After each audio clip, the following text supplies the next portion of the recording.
so much, and we welcome you to sunny Los Angeles, California, as advertised. Projected to be in the mid-70s, though I have some sources that tell me it's pretty warm out there on the field. The Chargers set to welcome the Dallas Cowboys, and just how many fans in Cowboy Blue we'll see here at SoFi Stadium. Dak Prescott, he and his entire squad looking to put the debacle of their last game in the rear view. He threw 3 picks in a 42-10 loss, although somebody texted him something that made him smile. Boy, good.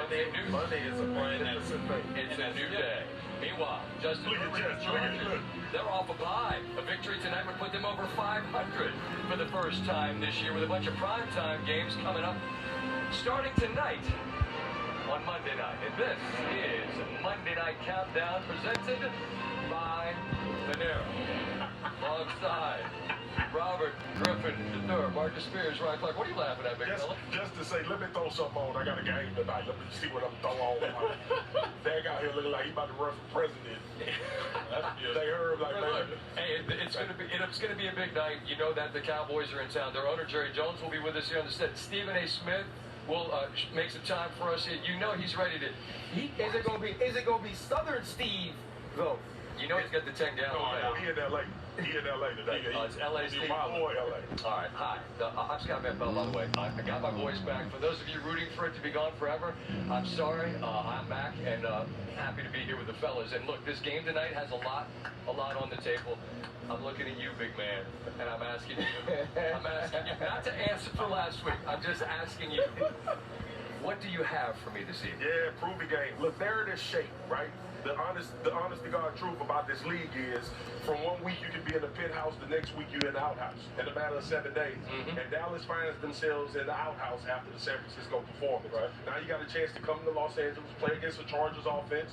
The defense has been questioned. Offensively, you talk about Dak Prescott and their ability to be explosive. They have an opportunity tonight to right a lot of wrongs that they had happen against the San Francisco 49ers and kind of change the narrative in their mind. Remember, Scott and RG and RC, they talked about how much the 49ers game meant and what it would do for them from a mental standpoint.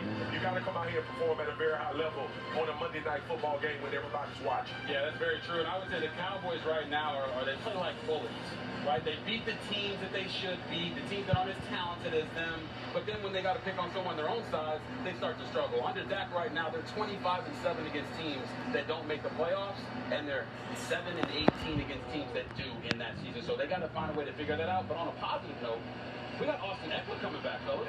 This is going to be really huge for this Chargers offense, not just in running the football where he had 117 yards rushing in week 1, not just catching the ball. He had 164 all-purpose yards, but scoring touchdowns and protection in the pocket for Justin Herbert. Right now, Austin Eckler has the most touchdowns over the last 3 seasons by 11. The next closest guy has 11 less than him, so he's going to be making an impact today for sure. Well, the reason these teams were thought of so highly in the offseason was because of their talent, because of the players on their team. But the only way they can win a championship is they get championship-level coaching. Right now, Brandon Staley should be buying roses for Kirk Cousins and Aiden O'Connell because of his boneheaded decision late in the game. If those guys don't throw interceptions, this is an 0-4 team. So Brandon Staley has to take them and be better going forward. And if you remember, this is the scene of the crime where Mike McCarthy said no one on the sideline could see the clock in order to call a timeout, and they run out an opportunity to win a game. And so both of those coaches have to stand up tonight and lead these teams to victory. They can't make these players win in spite of their decision-making. They need to win because of it. It's a proven game for both teams. Look, I promise to all our viewers, we understand that the Cowboys is a lens that a lot gets viewed through, but this Charger team has got a lot of runway in front of it to show what it is, and it could begin tonight, and we'll be discussing all the significance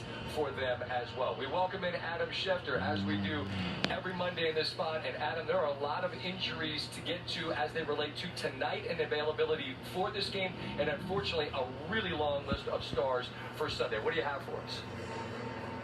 Well, starting tonight, Scott, and welcome back.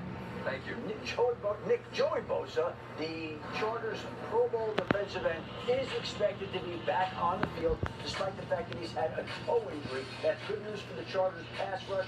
They're coming out of the bye here, and he is expected to be out there tonight. We'll see if he's in a full-time role or not, or just in a pass rush type of situation. But the fact that he's out there tonight does bode well for them defensively. That's good news for them. As for Sunday's injuries, Adam, it's a long list, man. Where do we start? Because we got stars and it's long. Yeah, Trevor Lawrence, we're going to start there, the quarterback of the Jacksonville Jaguars. He's got a sprained knee. Now, they're on a short week, Scott, so we'll see whether he can make it back or not. The team does not know yet. They're going to see how he goes.